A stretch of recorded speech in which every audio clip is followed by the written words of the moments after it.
What's up, family? Welcome to Men vs. Ego, episode 14, Character and Adversity. Today, I got a special guest. Met up with him in Chicago. He was my leader at the time. He was at some point in time a living partner in the area. He knows what I mean by that. But anyway, great leader, great person to have around. He knows everything about adversities, and what a great character to learn from if anybody. But without further ado, Mr.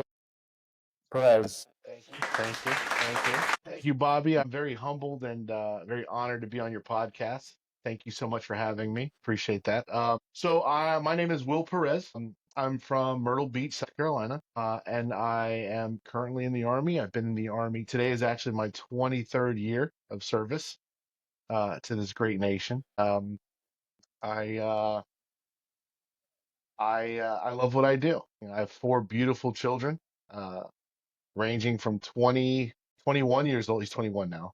I have a 16-year-old, an 8-year-old, and a 3-year-old, and a beautiful wife, Amanda, who's been with me for 18 years. So I'm lucky and blessed. And Congratulations. yeah, man, I appreciate that. How you been? I've been good, man. I've been good. Just I recently picked up a couple months ago, and I have a good gig going on. I love my unit. I love what I do now on the side, which is this podcast, Men versus Ego, and I'm glad we still keep in touch every now and then. And I'm glad you're on here, man. I'm glad you accepted my invitation.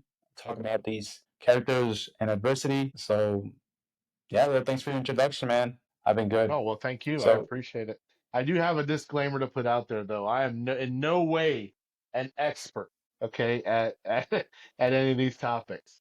yeah, However, I do have a little bit of experience, and I'm hoping that a little bit of my experience can go a long way in helping, people understand, how to deal with adversity. for sure. Yeah, that's the one thing about the show, man. It's like we're not PhD holders. We don't have doctor in front of our name. We're just average people with an average life who went through trials and tribulations, and we learn from those trials and tribulations, and now we apply them to everyday life, or we give advice to those willing to hear that saying, "Don't cast pearls before swine." If they don't want to hear it, hey, you can kick rocks, man. That's fine. Peace out. Yep, But 100. that's fine. For those who do want to hear, for those who do want to learn from others' experiences or others' failures, whatever, then this is your show. The role of adversity shaping character. What's your take? Wow. Have you heard the phrase pressure makes diamonds? Yes. You Yes, know, I have. yeah. So my take on it is adversity can make you strong. It can shape you into a good person. It can also shape you into a bad person. But you want to, man, when faced with adversity, right? And for some people who are watching or listening, for me, adversity, like I didn't know what adversity was until I joined the military and they explained everything to you. But when something just goes against the grain or just doesn't sit well with you or puts you in a position where you feel uncomfortable or could be harmful to you, what do you do with it? Some people, they don't know how to cope with it and because they were never taught, and it may lead to a harmful lifestyle, while others deal with it in ways that it forces them to be better. And for me, it took me a while to learn that trait, to learn that, pressure makes diamonds. And for me, when I was a young man, it was really hard for me to deal with adversity. And the easiest way for me to deal with it was to be physical, to fight fire with fire, Mm, you know. Um, gotcha. and as I grew older, you know, you just kind of learn that, you can't always do that, you know. Yeah, yeah, for sure. For me, man, and thank you for your input on that. And have heard that pressure makes diamonds. You don't really want to stay complacent. You always want to have that challenge it at the end of the road to make you, because you don't know your limits unless you're tested, right? So for me, when I first got to Chicago over there, you know how it is, man. So it was tough. Even speaking another language, it's tough. And that was a challenge that I was willing to accept. But I was always more of a people person. I was never more of a forceful type of person that, hey, you better do this or you better do that. No, man, I like making networking, making friends, Uh-huh. getting to know people at a deeper level. But yeah, diversity was there for sure. And for me, I learned how to take a hit on the chin without affecting my psyche. That's what I learned the most about over there when I was with you working. how to take um, feedback, negative feedback, without it destroying your psyche. Because words stick that old saying, "Sticks and stones might break my bones, but words will never hurt me." It goes back to that, man. And as childish as that sounds, it's true. It's cliche, but it's true. Yeah, yeah. I will tell you that like it's been a while since I've actually heard that sticks and stones will break. Yeah, they will break your bones. Words do hurt too. But it's how resilient are you? How do you bounce back from those words? Yeah, You exactly. know. And in Chicago, I remember when I first got there, you were one of the first people who greeted me, and I was like, okay, he's pretty friendly. And in a urban setting as Chicago was for us, we had people that came up and was like, "Hey, screw you, dude," "F you," everything short of like spitting Yeah. in your face, you know what I mean? So, and it didn't matter if you spoke the same language or if you looked the same or if you didn't. But that's like there's so many forms of adversity, but just yeah, just like you said, like trying to speak to somebody and they just cuss you out just because you said hi. I'm from South Carolina. We believe in Southern hospitality. I'll hold the door open for you. Why do you hold the door open for me? I'll close the door on you then. So you just got to find the positive Oh in yeah. everything. And it's hard sometimes, but you definitely have to. No, for sure, man. You do. I think if it wasn't for you coming at the time that you did, I wouldn't have learned what I had to learn from you. I learned a lot from you. Your leadership style, but I kind of I took them and I made it my own. I put my own little salsa, my cilantro, my tomate, my own little stuff on them. But they came from you. And one of those things is definitely subservient leadership to where you always took care of us, always. And by us, the group that we had up there, you always took care of us, always looked out. If we needed to take a knee, you would be there for us. And for me, that shaped my character in a way that I'm like, dang, this is totally different from what I had been used to. Because even though we're not out there in the lines and actual in the force, we're doing our job, which was recruiting. But it definitely showed me like, dang, I can do that too. I can apply that. And I respected you so much for that, man. I respected you so much, and your knowledge, of course. There's a lot of things behind the scenes that you would tell me afterwards that I don't know if you told the other guys, but for me, I'm like, dang, I appreciate that, brother. Thank you so much.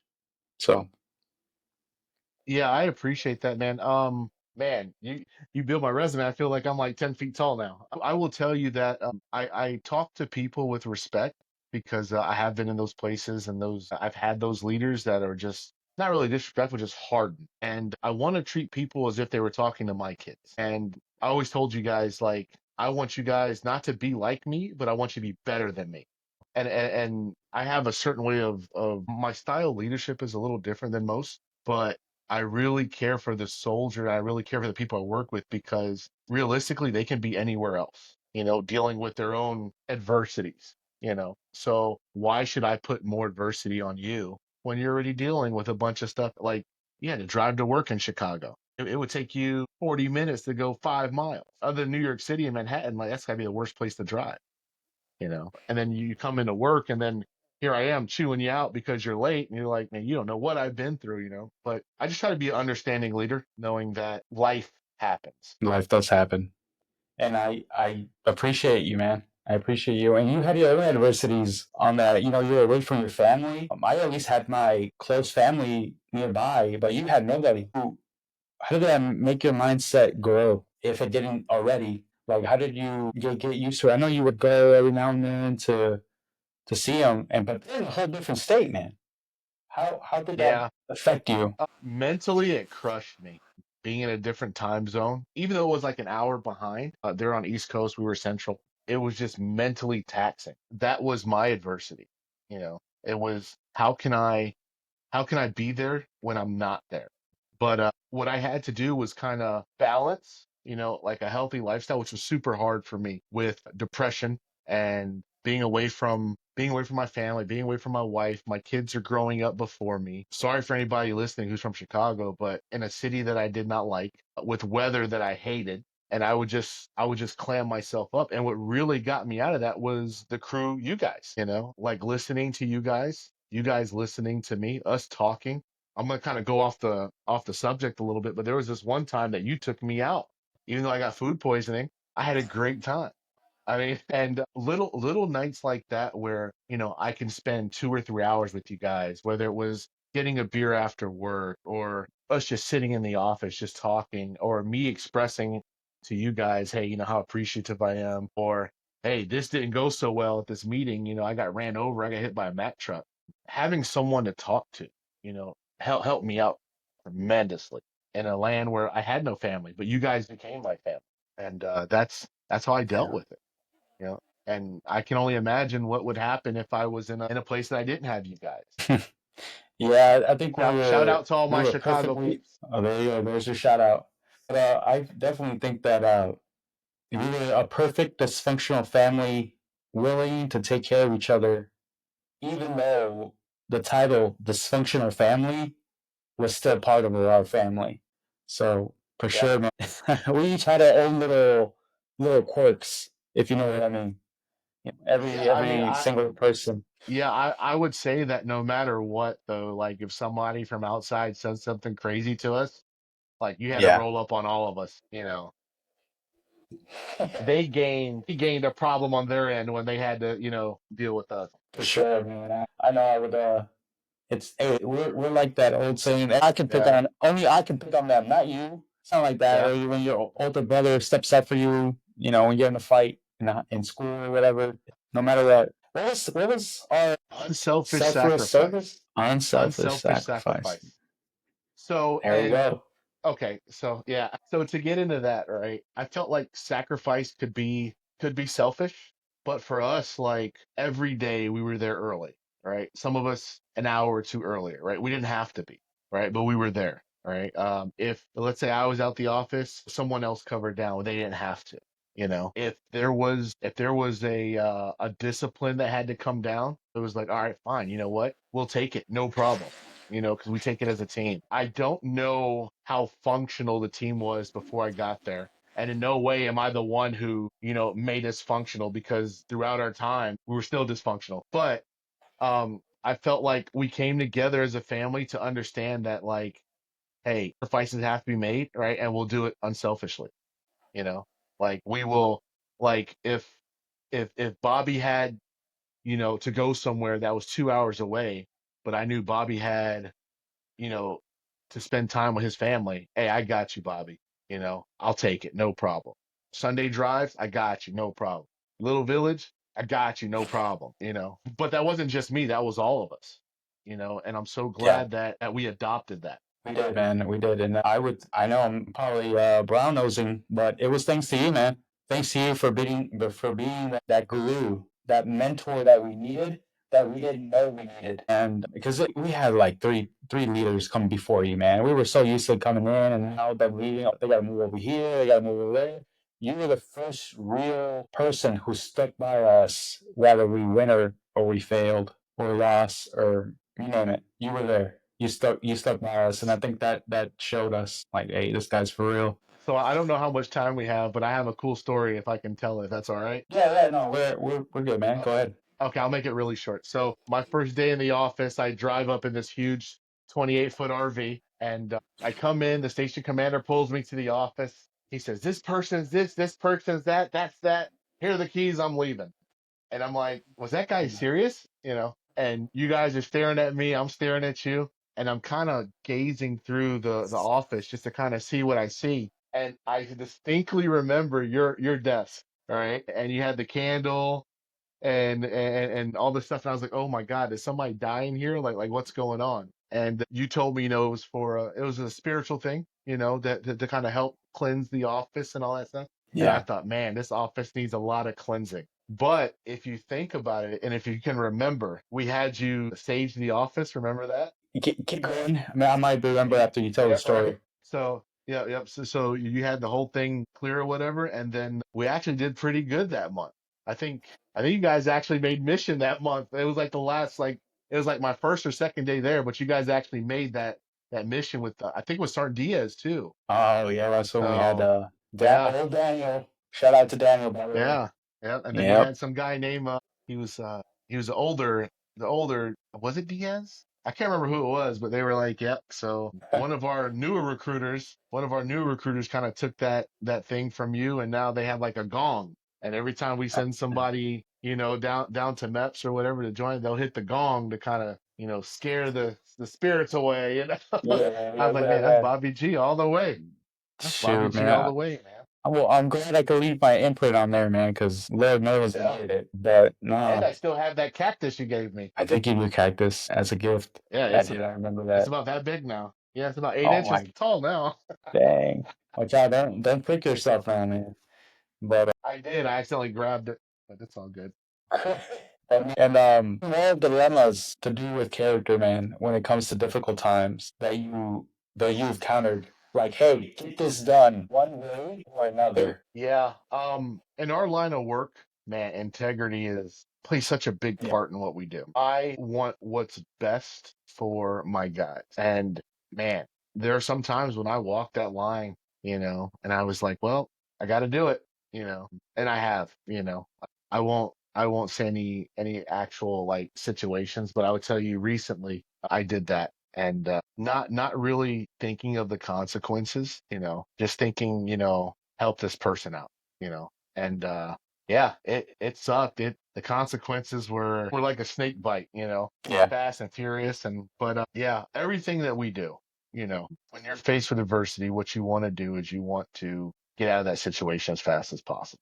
You want to do whatever you got to do, not just to get the job done, but to do it so that way people will get off your back. Sometimes you feel that pressure, you know. So we've all faced it in our lives. I will tell you that kind of like outside of my work life, that's happened to me a few times.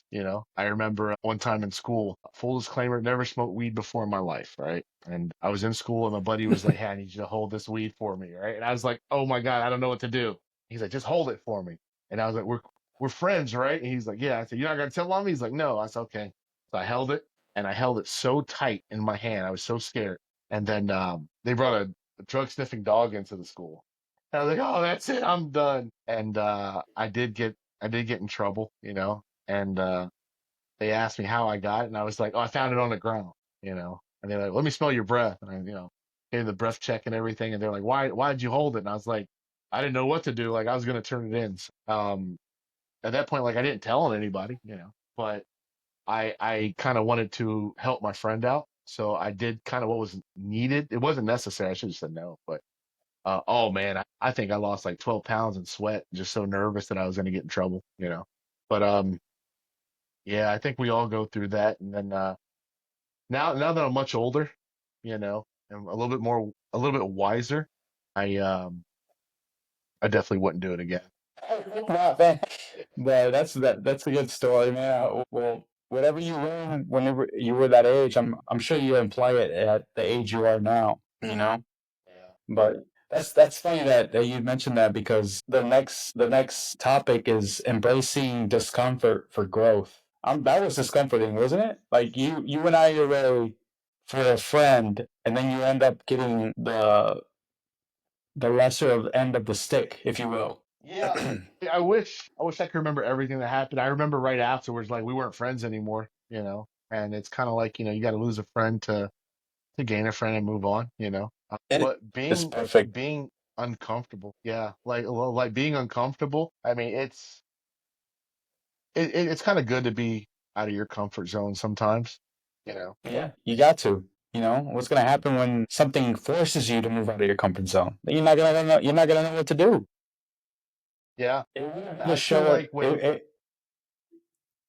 I'm sorry, man. I got one thing, but it wouldn't be the show if I didn't mention the book. And the book is The 48 Laws of Power. What law am I talking about? I'm talking about never put too much trust in friends. Use to learn how to use your enemies. I think that's law 2 or law 3. But yes, I just want to put that in okay, there, man. You know, your friend was cool letting you take the bullet for that story. You know, burn that bridge if you want yeah. to, but whatever. Yeah, I feel like nowadays, especially as recruiters, we talk to people about joining the army. Well, I don't want to leave my friends. In 2 years, are they still going to be there? The only thing you have are you and your family, And sometimes you don't have family. you just have you. So that's actually a good point that you made there on that book. Yeah, that book, it opened up my eyes to a lot of stuff that even though we don't wear robes or crowns on our heads, we still wear suits. Human nature hasn't changed in a long. So human nature is still human nature, but the only thing we did is we got automobiles now. We wear suits. We got shoes, different brands. But back then, man, you if you were rich, you were rich, and if you were in poverty, you were in poverty. But now, you can make your living off a podcast. You can make your living off other means that I'm not going to mention on here, but you catch my drift. Human nature stays the same. Oh yeah. There's still envy. There's still malice. There's still people who wish bad on other people. So you got to learn how to navigate and how to, for lack of better words, sniff out that type of friends or acquaintances that you might have, and you have to break off that friendship. You have to break off that, put a shield between you and them, because yeah, no. What about embracing discomfort for growth, man? I know you've been through a lot of that. Yeah, so I've been in the Army 23 years, and right now I'm going through this point in my life where I'm getting ready for retirement, and it's like, okay, it's very uncomfortable, but at one point I have to say goodbye to all this, Yeah, and grow more as a father, and a husband. And there's no more Soldier Perez, Sergeant Perez, there's going to be no more of that. There's no more just tribal chief. Oh no, he'll always be there. Okay, No, all right, just making sure. I think my kids call me the tribal chief. No, so no, I mean it's just like, that's to me that's discomfort because this is what I know. I know, and it's a little sad to say this, but I am an honest person, you know that. I know more about being a soldier, than I do about being a father, and I know more about being a station commander than I know about being a husband. And it's the transition that really has me at a point where it's uncomfortable. However, I have to grow and be that dad. I have to grow and be that husband that, not that I didn't want to be, but, I Yeah, chose, me and my family, we chose for me to be a geographical bachelor due to our way of living, going from raising 3 children, 4 children, well, three at the time in New York City just wasn't in the plans for us. Uprooting my children and moving them to New York City from South Carolina was not in the plans, and we felt like we had to make an unselfish sacrifice for our kids, to stay in separate places. But, I tried to do my best to, try to go home every 2 weeks, once a month. I never missed a birthday. I never miss holidays. I'm always there. Thank goodness for FaceTime and, video chats and, all that stuff. But yeah. yeah, discomfort could be a good thing. Like you said, discomfort in the growth. You said it earlier, being complacent, that just like being, for those who don't follow the army, complacent is a big word that we use for just being there, like not no movement, you're just whatever, nonchalant. So Stagnant. yeah, you're pond water, you're not going nowhere. So and now it's like, okay, what's next for me? And I have to grow. You I got heard it to. earlier today. Somebody said, yeah, somebody said I'm a peacock. You gotta let me fly. You know, you just gotta grow with it. You gotta grow. Yeah, you got And to, if you don't, man. You and if you gotta. don't grow, you'll be left in the past. 100%. 100%. And we wouldn't appreciate butterflies if they didn't transform from caterpillars.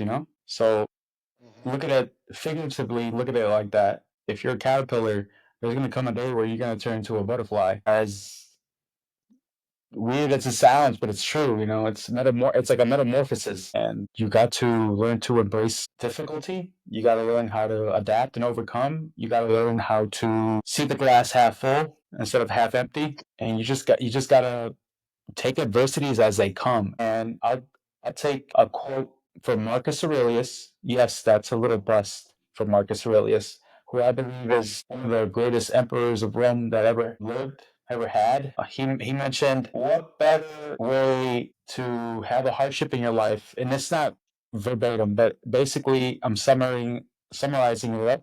What better way that your path of life gives you the hardships, the ups and downs, the trials and tribulations that would fix you into the person you were meant to be. Take them like if you had chosen yourself, right? And for me, that opened up my eyes to like everything that I've been through or that we've been through, Will, has specifically been put there in our lives to help us in one way or another. Even though at that moment in time, we were pissed off, we were emotionally damaged, we were just getting anxiety. We didn't see it at that moment in time.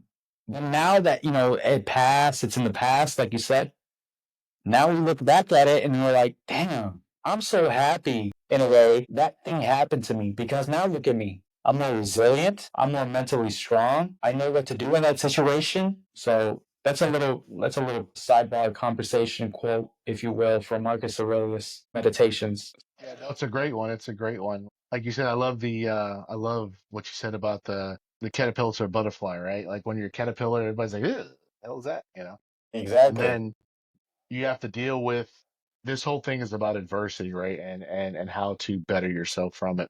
So think about being on a caterpillar crawling on your belly, but you are the bottom of the food chain. Anything can come up and eat you. And then you work so hard to sustain the cocoon to become this beautiful thing that everybody loves. I've not met one person that says they don't like butterflies. All right. That's true. Even the hardest person's like, oh, butterflies are pretty, Yeah. and so they deal with all that. They become butterflies, and then they're like, hey, I used to be like that. I went through this thing, and now I'm this. Well, we can definitely take that in our lives, and no matter who you are, where you're from, what your background is, you take the worst, and then you try to make the best of it. 100%, man. And you're a big wrestler guy, right? You love wrestling. Oh I know yes, this for a fact. yeah. Roman Reigns, the wrestler, he had, if correct me if I'm wrong, he had leukemia twice. Twice, yeah. So I think he still has it. It's just that he was in remission and then it came back and now he's in remission. So I don't know if he's fully, cured of it, but yeah, that's tough. I mean, that's a perfect Oh, fighting adversity, making yourself a character. That's a perfect story right there. Everybody hates yeah. cancer. Nobody likes cancer. I'm not a big follower of wrestling like you are, but I do know bits and pieces of it because I still watch it for every now and then. But I remember him having that and him bouncing off, and he didn't want to leave he bounced back. So Yeah. for sure, man. Lessons from historical and fictional characters. Anything that you know from history that has taught you up until this day. Okay. I think one of the greatest examples, Rocky Balboa, who doesn't love Rocky? Rocky 1, Rocky 2, Rocky Yeah. 3, Rocky 4, Rocky 5, Rocky 6, Rocky 7. There's like 20 of them, right? I mean, you're talking about a guy I who, am a tiger. there you go, a guy who has, come from nothing and became this huge boxing star, the world champ, and then lost it all again. At one point, I believe, I can't remember which movie it was, but he lost his son as far as like the relationship, Yeah. lost a few friends, lost Apollo Creed when he died to the Russian, and then Yeah. came back I, and w- did it all over again. Like, oh my God, I would Forrest relate to Gump, you. you know. I mean, there's just so many. Yeah, but the first one that pops in my head, man, is definitely Rocky Balboa. Shout out to That's a good Sylvester one, man. Stallone. Yo, Yep. Shout out to Sylvester Stallone, man. He's definitely he brought up my childhood, man. He OG. yeah. I mean, Jackie Robinson, bro. Like, when he played baseball, they did not want African Americans to play baseball. And I'm old. I'm not that old to remember Jackie Robinson playing, but like Yeah. you read the books, you learn the stories as a kid, and I mean, he Yeah. I wouldn't say single-handedly, but pretty much single-handedly broke the colored barrier in Major League Baseball. There's just so much, man. And being from South Carolina, like you do hear about stories like that. And as a kid, you always want to be playing in the backyard, football game, down by a touchdown, 10 seconds to go, what do you do? Um, yeah, it just those situations I hear makes you you, a better man. person. Yeah. And I think I'll tell my story, but I'm pretty sure Jackie Robinson, I think, was in the army too. He was in the army, yeah. Yeah, yeah. For a brief moment, I think he was an officer, maybe. but I have to check my facts on that one. But I my think he story, man, was actually. yeah, yeah, I'm pretty sure he was, but I have to check if he was what he served. That'll probably be for another episode. But what I like to talk about is just, I like to be a philosopher type of deal. And one of my stories that I really follow, disclaimer, not religious, but I do believe in a higher power, is the story of Job. It goes like that devil made a bet with God that if he took everything from him, that Job would disown God and everything, disobey him and curse him and everything. I'm gonna take everything. I'm gonna give him these boils on his body, and he's gonna hate life. And you're gonna see that he's gonna not like you no more. Okay. He took over his family. He took over his animals. He left them there all hurt with boils on his body, and he still never lost faith. He still never blamed the higher power for what life brought him. Long story short, obviously the devil lost a bet, and he got twice as much of what he had originally. He got it all back. He healed that. That for me is in a way of wow. Like you just gotta keep going. Even you get hit with all these adversities, man. You just gotta keep going and don't let a couple of days of rain, of cloudiness deter you from finding that rainbow at the end. So Yeah, I mean, that's a little imagine, bit. I mean, yeah, yeah, just so much adversity, and staying true to yourself. I see too often that like people get hit with stuff that they don't like, and they're like, "Oh man, I need somebody to take care of this." Well, you know what? Why don't you take care of it yourself? Learn how to deal with it, and if you need some help, somebody's always there to listen, right? No matter what, Yeah. they even have hotlines. But if you're willing to stay true to yourself and ask for help, and there's no issue with that. And Job asking for strength, well, that's awesome. We ask for strength all the time. We say, "Oh, I need some strength to deal with this issue," as like a joke or whatever. But really, like if we sit and think about it, like uh, imagine if we just had just a little bit more strength in ourselves to deal with stuff, how much better the world would be. Instead Yeah. of like, I have an issue with you, and then we shoot each other. Instead of saying, "Hey, I have an issue with you. Let's talk this out." Yeah, man. No, for sure, Will. I like that. Any no, thanks. I like yours too. I like the Jackie Robinson one. And the Rocky Balboa, of course. When he says Adrian, Dude, hold on. I'm the, sorry. I'm sorry. One just popped into my mind. Forrest Gump. Oh, you want to talk about adversity? That guy. I like how you list all your well, the minus Jackie Robinson, but I think they still made Yeah. him into a movie, right? Hmm. Yeah. So Yes, they did. it's all good, man. Well, we're getting close on time, but the turning pain into purpose. That's a good one. Oh, how does that shape your character? Man, that's a great question. I can just tell you like really quick, like turning pain into purpose. When we were in Italy, my wife and I, we had a son, and he passed away after about 23 days due to kidney failure, right? And that hurt so bad, like if you've ever been punched in the chest and just all the air just escapes your body and you're left breathless, that's pretty much what I felt like. I'm sure my wife felt 10 times worse. Just such a hard time. And what it kind of taught me, or what I learned from it, was that life is so short. And at the time, I had two other children. My son and my oldest daughter. And it was like I need to just love on them. Love them as much as I can. Love on them. Show them that I'm there for them. And that pain in Yeah. losing my son created purpose for me you know to love my children even more. Sorry for getting sad, but that's a great story that I keep with me like every day. Every day I think about them. That's a Yeah. great question, and I appreciate that.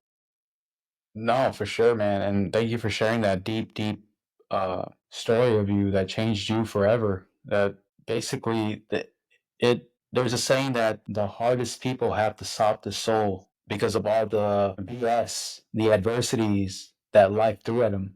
They've been through so much that like, they learned that it's good to be gentle. It's good to have a soft spot. It's good to treat others like you said earlier with respect, like how you would talk to your kids, your family, your dad, Uncle John. Shout out to Uncle John and everybody, or Mr. Shout out to John. Dad, yeah, yeah. Yeah, yeah. Uncle Chris, Uncle Chris, there you go, Uncle Chris. Thank you. yeah. But yeah, man, it shows that people who've been through a lot have a very soft soul, and they're willing to help other people out because they know how it feels. They know how it feels to be on ground zero. So thank you, man. Thank you for sharing that. But for me, turning pain into purpose, I lost my mom at 13, and I lost my dad later on in life. I was already in the army at 24, 22, around there. But nothing had hurt me more than a situation that happened to me in Chicago. And no need to be a dead horse. You were there for that one. Nothing in my life had hurt me more than that. And it was, I guess you can call it a significant emotional event. And nobody died, nobody passed away. It was just a emotional, spiritual, egoic type of deal, if you will. And it took me out of the game. I was in the office, but I wasn't in the office, if that makes any sense. And people who know me know what I'm talking about. But that changed me, man. That made me grow. That made me want to look into like spiritual things, if you will. That's why the candles, the crystals, the sage, the tarot cards, all this other heebie-jeebie stuff that you'd be like, hey man, what are you doing? You know, we're bringing all these bad spirits in here. But that hurt me. But now I look at it, Will, and I'm like, thank you. Thank you for hurting me the way you did because now I know what to do. My naivete is out the door. If a person can tell me off, like you said earlier, a person tells us off for sometimes wearing a uniform, or hey, they don't like you for XYZ reason. They think you support some type of political power establishment. You don't. We don't. And they just cuss us out. I'm like, all right, man, have a good day. It doesn't phase me, man. If people are gonna say what they want to say, they're gonna do what they want to do. As long as they didn't put hands obviously on us, keep going, man. Keep running. At the end of the day, I pay my own bills. I have a nice car. I have a good home. I have food on the table. I got a roof over my head. Like there's nothing that your words can do to change anything like that. And if you want to do some heebie-jeebie stuff, I got some heebie-jeebie stuff to you too. So try me. Go ahead and what is that little table? F around and find out, or you know what I'm talking about. No need to. Yeah. No need to go. Yeah, yeah. Go ahead and try. No, well, thank you so much for coming on here. Before we leave and we take off, anything else you want to say? Any Hail Marys that you want to give to the audience? Yeah. Again, thank you for having me, man. This has been an awesome experience. It's my first ever podcast, and I'm so honored that you allowed me to come and speak to you. I miss my Bobby G. Yeah. For everybody listening, adversity, we all deal with it. Some are deal better with it than others. But if you ever need anyone to talk to, or you feel like you're going through something that is just too heavy for you to carry, please talk to someone. Find a friend, find a counselor, find a parent, find a teacher. And for those of you who are listening and someone comes up to you, you can hear what they have to say, but listen to what they're saying. So that's my little two bits on that, man. That's deep. I do listen. I do listen to this one podcast. It is a wrestling podcast. Don't beat me up for it. But at the end, the guy says, "Be great and be grateful." You know. So I am grateful. You know, every day that I get to text Bobby, I get to text my family, and I hope you guys are too. Love on your family. Time flies. If you have little ones, they grow up so fast, and friends move away, and it's only a phone call or a podcast that will reconnect you guys. So thank you so much. Well, thank you so much for sharing that. But I was like, I haven't been doing it in a while, but I like to give a book, throw out a book out there for the viewers. If they're Audible guys or gals, or they just like the hardcover or both.